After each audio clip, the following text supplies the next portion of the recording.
السلام علیکم ورحمۃ اللہ وبرکاتہ۔ میں ہوں آپ کا میزبان حافظ محمد دانش۔ محترم سامعین ناظرین، آپ نے جو سوالات ہم تک پہنچائے ہیں ان کے جوابات کے لیے ہمارے ساتھ موجود ہیں مفتی احمد بن محمد رشد خان صاحب۔ جی مفتی صاحب، محمد سرفراز کمنٹ باکس میں معلوم کرتے ہیں مرد کتنی چاندی پہن سکتا ہے؟ بسم اللہ الرحمن الرحیم، حامدا و مصلیٰ و مسلما، اما بعد۔ مردوں اور عورتوں کے لیے سونے اور چاندی کی انگوٹھی پہننے میں یہ تفصیل ہے کہ خواتین اور مستورات کے لیے سونے اور چاندی دونوں طرح کی انگوٹھی پہننا جائز ہے، اور ان کے لیے سونے اور چاندی کی انگوٹھی میں کوئی خاص مقدار مقرر نہیں ہے کہ اتنے ہی وزن تک وہ انگوٹھی پہن سکتی ہیں، اور مردوں کے لیے سونے کی انگوٹھی پہننا حرام ہے، البتہ چاندی کی انگوٹھی پہننا مردوں کے لیے جائز ہے۔ اور تفصیل یہ ہے کہ چاندی کی انگوٹھی اتنے وزن کی ہو جو 1 مسقال سے کم ہو۔ 1 مسقال آج کل کے گراموں کے حساب سے 4 گرام 374 ملی گرام کا ہوتا ہے۔ 4.5 ماشا بھی اسی کو کہا جاتا ہے۔ گویا مردوں کے لیے چاندی کی انگوٹھی 4 گرام 374 ملی گرام وزن تک کی پہننا جائز ہے، اس سے زیادہ وزن کی انگوٹھی پہننا مردوں کے لیے جائز نہیں ہے۔ محمد فیضان بھائی کا سوال ہے، کیا حلال جانور کی کھال اور اس کا چمڑا کھا سکتے ہیں یا نہیں؟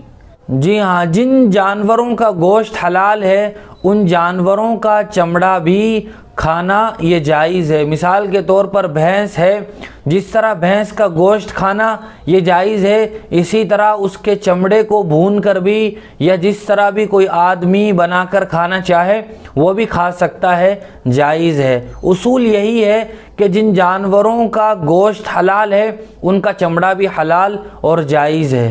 سلیمان احمد صاحب کا سوال ہے، جنابت کی حالت میں کن چیزوں سے بچنا چاہیے؟ جی ہاں، جنابت کی حالت میں آدمی کو جلد از جلد پاکی اور اپنے آپ کو صاف کرنے کا اہتمام کرنا چاہیے، کیونکہ اگر کوئی آدمی زیادہ دیر تک ناپاکی کی حالت میں رہتا ہے تو اس سے فرشتے بھی دور رہتے ہیں، اور آدمی اس وقت میں قرآن مجید کی تلاوت نہیں کر سکتا ہے۔ قرآن مجید کی تلاوت نہ تو دیکھ کر سکتا ہے اور نہ ہی بغیر دیکھے بغیر چھوئے قرآن مجید کی تلاوت جنابت کی حالت میں جائز ہے۔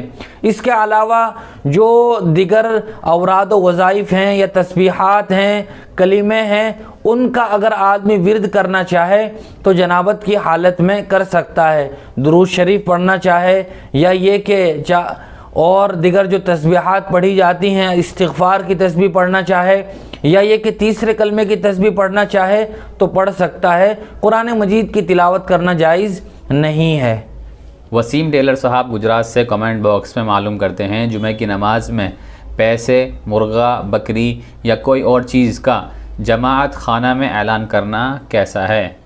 مساجد کا قیام یہ اللہ تبارک و تعالیٰ کے ذکر کے لیے ہوا ہے، جس میں نماز ہے، اسی طرح تلاوت ہے، ذکر و اذکار ہے، یا یہ کہ وعظ و نصیحت ہے۔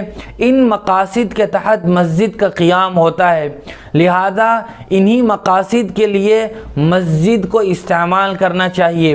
مسجد میں اپنی گمشدہ چیز کا اعلان کرنا یا یہ کہ خرید و فروخت اور لین دین کے لیے کسی سامان کا اعلان کرنا یہ مسجد میں جائز نہیں ہے۔ حضور اکرم صلی اللہ علیہ وسلم کے زمانے کا ایک واقعہ ہے کہ کوئی صحابی اپنے گمشدہ اونٹ کا اعلان کر رہے تھے تو آپ نے فرمایا کہ اس شخص کا اونٹ ہی نہ ملے اسے۔ اس طرح کی بد دعا گویا آپ صلی اللہ علیہ وسلم نے دی، لہٰذا مسجد میں اپنی گمشدہ چیز کا اعلان کرنا بھی جائز نہیں ہے۔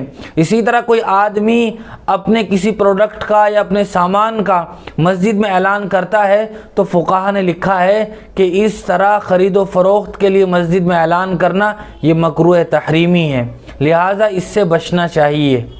مولانا فرمان مفتاحی صاحب کمنٹ باکس میں معلوم کرتے ہیں، جمعہ کی سنتوں میں ظہر کی نیت کرنی ہوگی یا جمعہ کی سنتوں کی؟ اس کی وضاحت فرمائیں۔ جمعہ کے دن جمعہ سے پہلے کی سنتیں اور جمعہ کے بعد کی سنتیں بھی وہ جمعہ کی سنتیں ہیں، ظہر کی سنتیں نہیں ہیں، لہذا جمعہ کی نماز سے پہلے جو 4 رکعات سنت مؤکدہ ہیں ان کو ادا کرتے ہوئے بھی ہم جمعہ کی سنت کی نیت کریں گے، اور جمعہ کے بعد جو سنتیں پڑھی جاتی ہیں ان میں بھی ہم جمعہ کی سنتوں کی ہی نیت کریں گے، اور نیت کے لیے زبان سے کہنا ضروری نہیں ہے، دل کا ارادہ بھی نیت کے لیے کافی ہے، لہذا ظہر کی سنت کی نیت نہیں کریں گے۔ انور احمد کمنٹ باکس میں معلوم کرتے ہیں، آج کل گرام پنچایت چناؤ کی تیاری ہے، تو جو لوگ الیکشن لڑنا چاہتے ہیں وہ لوگوں کی دعوت کرتے ہیں، تو ایسی دعوت کرنا یا قبول کرنا جائز ہے یا نہیں؟ جی ہاں، الیکشن سے پہلے امیدوار اور کینڈیڈیٹ حضرات اپنے لوگوں سے ووٹ دینے کے لیے بہت سارے طریقے اختیار کرتے ہیں، جن میں ایک طریقہ یہ بھی ہوتا ہے کہ وہ لوگوں کے درمیان مٹھائیاں یا پکوڑیاں تقسیم کرتے ہیں، یا یہ کہ ان کی دعوتیں کرتے ہیں اور ان کو بلاتے ہیں، اور اس میں یہ بھی کہتے ہیں کہ بھائی تم ہمیں ووٹ دو یا نہ دو، یہ تمہاری مرضی ہے۔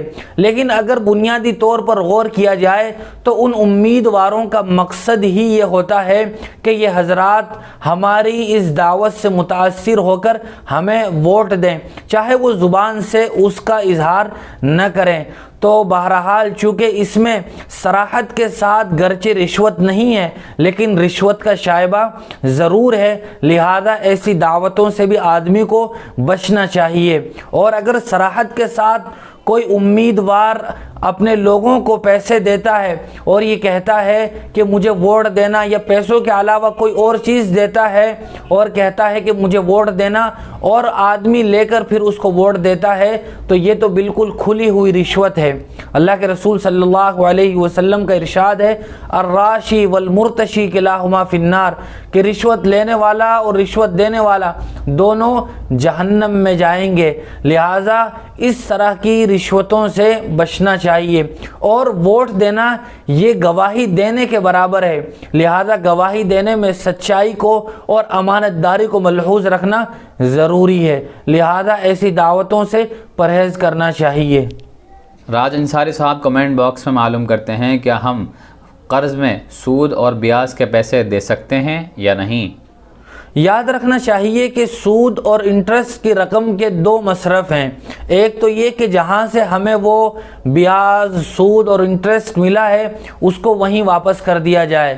دوسرا طریقہ جو بہتر ہے وہ یہ کہ غریبوں اور فقیروں اور مستحقین کے درمیان بغیر ثواب کی نیت کے تقسیم کر دیا جائے، لہذا کسی سے ہم نے قرض لیا ہو تو اس کی قرض کی ادائیگی میں ہمیں سود کی رقم دینا جائز نہیں ہے کہ ہم قرض کی رقم میں سود کی بیاج کے پیسے دے دیں، یہ جائز نہیں ہوگا۔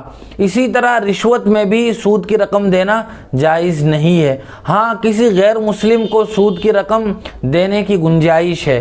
حافظ صادق صاحب گجرات سے معلوم کرتے ہیں، سوال یہ ہے کہ اگر 2 رکعت والی نماز میں 1 رکعت کے بعد قاعدہ میں بیٹھ جائیں تو اب کیا کرنا چاہیے؟ جی ہاں، اگر کوئی نماز پڑھنے والا آدمی پہلی رکعت کے بعد قاعدے میں بیٹھ جائے تو اسے اگر 3 مرتبہ سبحان اللہ کہنے کی مقدار سے پہلے ہی اسے یاد آ جائے کہ مجھے دوسری رکعت کے لیے کھڑا ہونا ہے تو وہ آدمی فوراً کھڑا ہو جائے، تو اس پر سجدہ سہو بھی واجب نہیں ہوگا اور وہ 2 رکعت اپنی مکمل کر لے۔ اگر وہ دوسری رکعت میں کھڑے ہونے کے بجائے پہلی رکعت کے بعد قاعدے میں بیٹھ گیا اور اتنی دیر بیٹھا رہا جتنی دیر میں 3 مرتبہ سبحان اللہ کہی جا سکتی ہیں، اور اس کے بعد وہ آدمی کھڑا ہوتا ہے تو اسے پھر سجدہ سہو کرنا پڑے گا، اور ضابطہ یہی ہے کہ جب اسے یاد آ گیا ہے تو وہ دوسری رکعت کے لیے کھڑا ہو جائے، چونکہ 1 رکعت تو کوئی نماز نہیں ہے، 1 رکعت تو ویسے بھی باطل ہو جائے گی اگر وہ وہیں کا وہیں سلام پھیر دے گا، لہذا وہ دوسری رکعت کے لیے کھڑا ہو جائے۔ عوام انصاری صاحب کمنٹ باکس میں معلوم کرتے ہیں، اگر کوئی آدمی غلطی سے قرآن شریف سے اوپر ہو کر بیٹھ جائے تو کیا یہ گناہ ہوگا یا نہیں؟ یاد رکھنا چاہیے کہ عام طور پر ادب کا تعلق اور بے ادبی کا تعلق وہ عرف اور معاشرے سے ہوتا ہے۔ ہمارے یہاں معاشرے میں قرآن مجید سے اوپر بیٹھنا یا یہ کہ اس طرح بیٹھنا کہ ہماری پیٹھ قرآن مجید کے سامنے ہو، یہ بے ادبی سمجھا جاتا ہے، لہٰذا اس طرح بیٹھنے سے پرہیز کرنا چاہیے۔ لیکن اگر کبھی غلطی سے بھولے سے ہم قرآن مجید سے اوپر بیٹھ جاتے ہیں تو اس میں کوئی حرج نہیں ہے، گناہ بھی نہیں ہوگا، بہتر ہے کہ آدمی اس پر بھی استغفار کر لے۔